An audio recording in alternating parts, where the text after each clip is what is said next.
இரட்சகர் இயேசுவின் நாமத்தில் வாழ்த்துக்கள். இந்த நாளிலும் யாத்திராகமம் 36வது அதிகாரத்தை நாம் தியானிப்போம். இந்த 36வது அதிகாரத்தில் மோசே வெளிப்படையாக பெசலியேல், அகோலியாப் என்று சொல்லி 2 பேரை அறிவிக்கிறான். அவர்களுக்கு ஆண்டவர் ஞானத்தை கொடுத்தபடினால, புத்தியை கொடுத்தபடினால, விவேகமுள்ள இருதயமுள்ளவர்கள் அனைவரும் அவர்களினுடைய தலைமையின் கீழாக அவர்கள் இருந்து இந்த ஆசரிப்பு கூடாரத்தினுடைய பணிமூட்டுகளை எல்லாம் செய்ய ஆரம்பித்து விட்டார்கள்.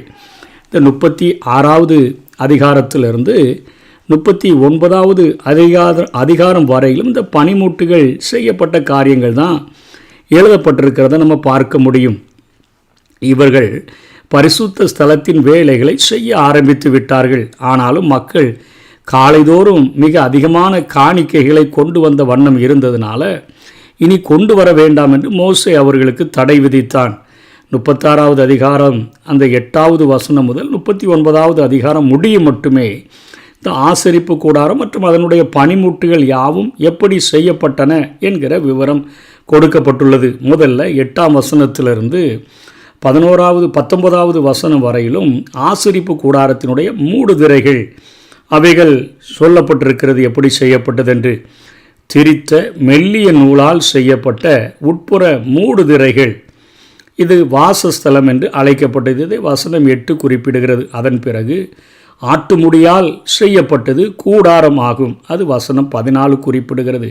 ஆட்டுக்கடாவின் தோல் மற்றும் தகசு தோல், அது திமிங்கலம் அல்லது கடற்பன்றியினுடைய தோலை குறிக்கக்கூடியதாக இருக்கிறது. தகசு தோல் என்பது இவற்றால் செய்யப்பட்ட மூடுதிரை, இது மூடி என அழைக்கப்பட்டது. வசனம் 19 படி, அதாவது வாசஸ்தலம், கூடாரம், அதே போல் அது இங்கே செய்யப்பட்ட மூடுதிரை, மூடி, இப்படி 3 காரியங்கள் இங்கே ஆசரிப்பு கூடாரத்தினுடைய மூடுதிரைகளாக எப்படி செய்யப்பட்டது என்று 19ஆம் வசனம் வரையிலும் குறிப்பிடப்பட்டிருக்கிறது.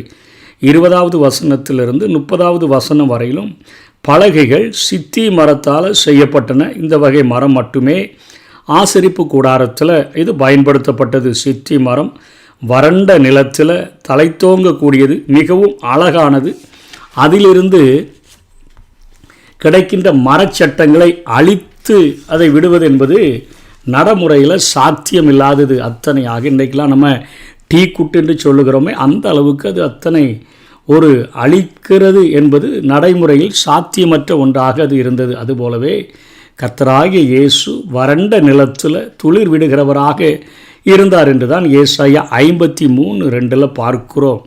ஒழுக்க நெறியிலும் அவர் அழகானவர், அவர் நித்தியமானவர் என்பதை உணர்த்தி வைப்பதற்காக இந்த சித்தி மரத்தில் தான் அந்த மரப்பலகைகள் எல்லாமே ஆசரிப்பு கூடாரத்திற்கு செய்யப்பட்டன.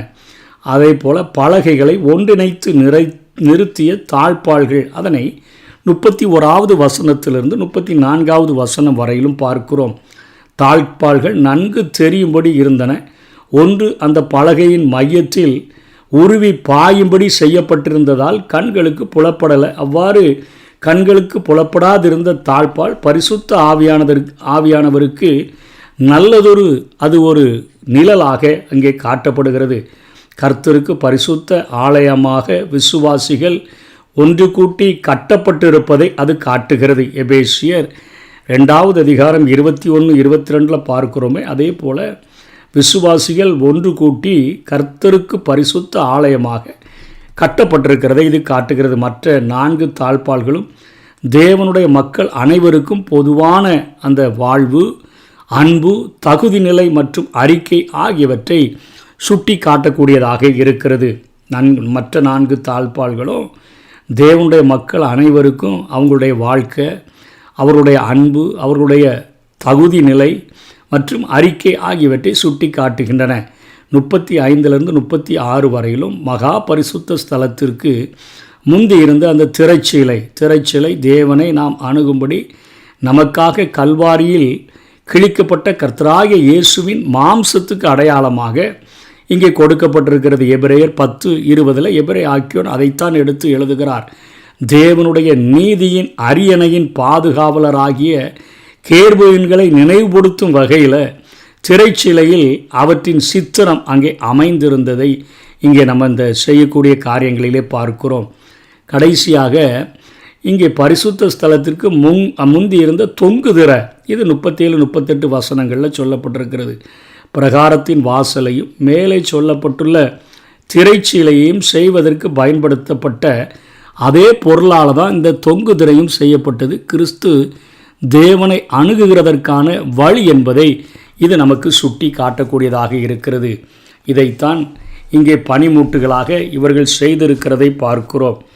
இங்கே 5-7 வரையிலும் பார்க்கும்போது இந்த அதிகாரத்தில் மோசேயை நோக்கி கர்த்தர் செய்யும்படி கற்பித்த வேலைக்கு வேண்டியதற்கு அதிகமான பொருள்களை ஜனங்கள் கொண்டு வருகிறார்கள் என்றார்கள். அப்பொழுது மோசே, இனி புருஷர்களாவது ஸ்திரீகளாவது பரிசுத்த ஸ்தலத்துக்கென்று காணிக்கையாக ஒரு வேலையும் செய்ய வேண்டாம் என்று பாளையமெங்கும் கூறும்படி கட்டளையிட்டான். இவ்விதமாய் ஜனங்கள் கொண்டு வருகிறது நிறுத்தப்பட்டது. செய்ய வேண்டிய எல்லா வேலைகளுக்கும் போதுமான பொருட்கள் இருந்ததும் அல்லாமல் அதிகமாயும் இருந்தது என்று பார்க்கிறோம்.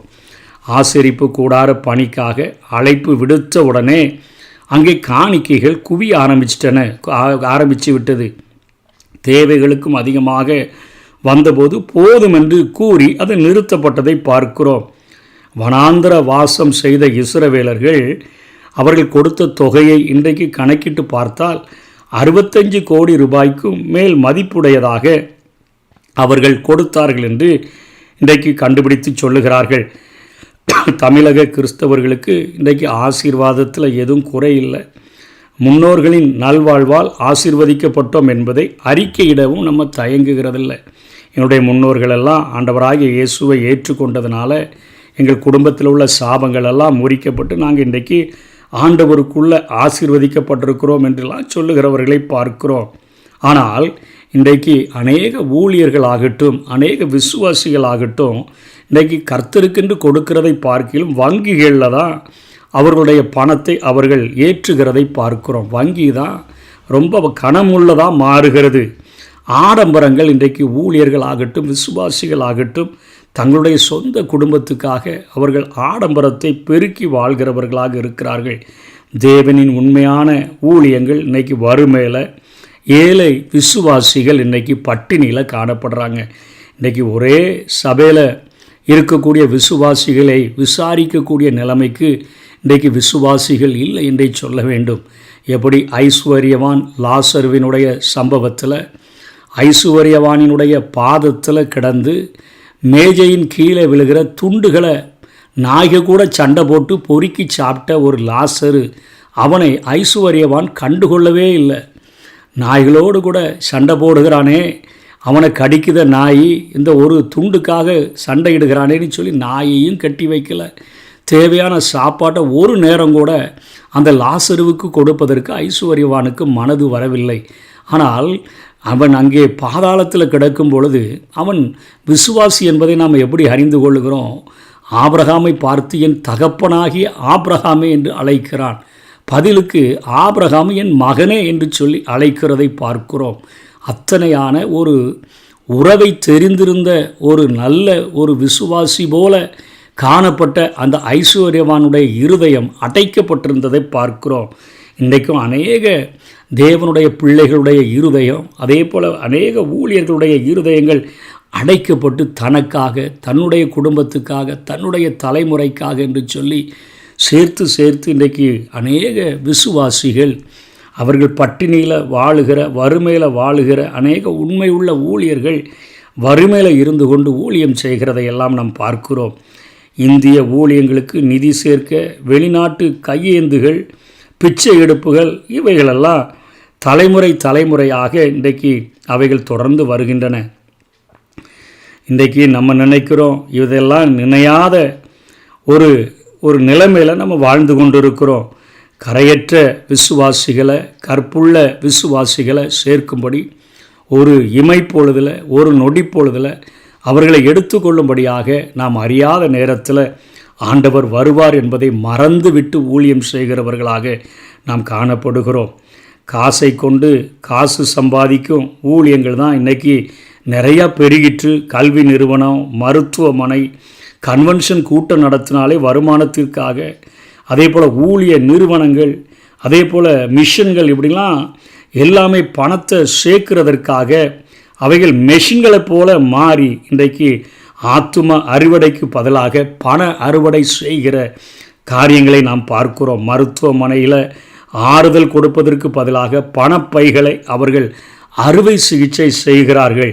இதனால் தெருக்கள் தோறும் நமது வார்த்தைகள் எல்லாமே செத்து போய் கிடக்குது. சுவிசேஷத்தை தெருக்கள் தோறும் போய் அறிவிக்க முடியல. திருவோடு ஏந்துகின்ற ஒரு திருச்சபைகளாக தான் இன்றைக்கு நிறைய திருச்சபைகள் காணப்படுகின்றன. இன்றைக்கு கொடுப்பதற்காக பெற்ற நாம் நிச்சயமாக மனமுவந்து ஆண்டவருக்கென்று நாம் கொடுக்கிற போது அதை வாங்குகிறவர்களும் கர்த்தருடைய ஊழியத்திற்கென்று உண்மையாக பயன்படுத்துகின்ற போது நிச்சயமாக கர்த்தருடைய ஊழியம் அத்தனையாக நேர்த்தியாக நடக்க முடியும். மோசேயினுடைய ஆசரிப்பு கூடார அந்த பணியில் நம்ம பார்க்கிற போது அவன் கொடுத்த ஒரு சின்ன கட்டளை தான் ஜனங்கள் மனமுவந்து கொண்டு வருகிறார்கள். வேண்டான்னு சொல்லுகிற அளவிற்கு அவன் அந்த காரியத்தை தேவனுடைய சித்தத்தின்படி பரலோகத்தில் உனக்கு மலையில் காண்பிக்கப்பட்ட மாதிரியின்படியே செய்.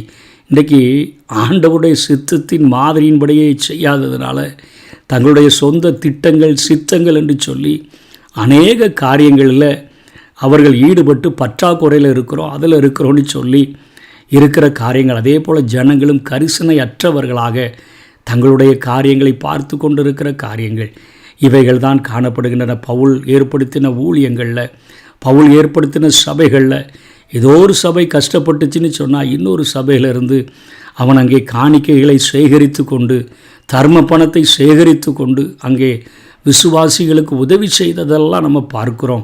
இன்றைக்கு அப்படிப்பட்ட சூழ்நிலைகள் எங்கேயுமே காணப்படலை. இன்றைக்கு அடைக்கப்பட்ட ஊழியர்களுடைய இருதயங்கள் பெரிய ஊழியக்காரர்களாக தெரிகிறார்கள். ஆனாலும் கரிசனையற்ற கண்ணீரோடு கூட வாழக்கூடியவர்கள் மேலே கொஞ்சம் கூட கரிசனை இல்லாத ஊழியங்கள் எத்தனை பிரசங்கங்கள் பண்ணினாலும் இன்றைக்கு ஏழைகளுக்கு இறங்குகிறவன் கர்த்தருக்கு கடன் கொடுக்கிறான். இன்றைக்கு நன்மை செய்ய அறிந்திருந்தோம், செய்யத்தக்கவர்களுக்கு செய்யாமல் போனால் அது நம் பாவமாக இருக்கும் என்று வேதம் சொல்லுது. இவைகளையெல்லாம் தெரிந்திருந்தும் கூட கண்களையும் இருதயத்தையும் அடைத்து கொண்டு வாழ்ந்தால் எப்படி ஐசுவரியவான் ஒரு நாளில் பாதாளத்தில் கிடந்து கொண்டு ஆபிரகாமே, என் தகப்பனே, உம்முடைய மடியில் இருக்கிற லாசருவினுடைய விரலில் ஒரு சொட்டு தண்ணீரை தொட்டு என்னுடைய நாவை நனைக்கும்படி கேட்குறேன், இன்னும் எனக்கு 5 சகோதரர்கள் இருக்கிறாங்க, அங்கே போய் லாசருவை மிஷினரி ஊழியம் செய்கிறதுக்கு அனுப்பும். இப்படிப்பட்ட ஒரு கூக்குரல் தான் ஒரு மிஷினரி பாரம் இங்கே வர்றதில்லை. ஆனால் மிஷினரி பாரம் பாதாளத்தில் வருகிறது. இங்கே தன்னுடைய சகோதரர்களையோ அல்லது எதிர்த்தால் இருந்த லாசருவை குறித்தோ கரிசனை அல்ல. ஆனால் அங்கே அங்கே பாதாளம் சென்ற பிறகுதான் அந்த வேதனை கூக்குரல் அவனை தன்னுடைய சகோதரர்களுக்காக மண்டாடச் செய்கிறதை பார்க்கிறோம். கொடுக்கப்பட்ட இந்த கிருபையின் நாட்களில் ஆவிக்குரிய கண்கள் திறக்கப்பட்டவர்களாக, உள்ளங்கள் திறக்கப்பட்டவர்களாக, சக மனிதர்களுடைய தேவைகளை அறிந்து கர்த்தர் நமக்கு கொடுத்திருப்பார் என்று சொன்னால் அவர்களுக்கு உதவி செய்து ஒருவர் பாரத்தை ஒருவர் சுமந்து கிறிஸ்துவின் பிரமாணத்தை நிறைவேற்றுகிறவர்களாக வாழுவோம். கர்த்தர் தாமே நம்மை ஆசீர்வதிப்பாராக. ஆமென்.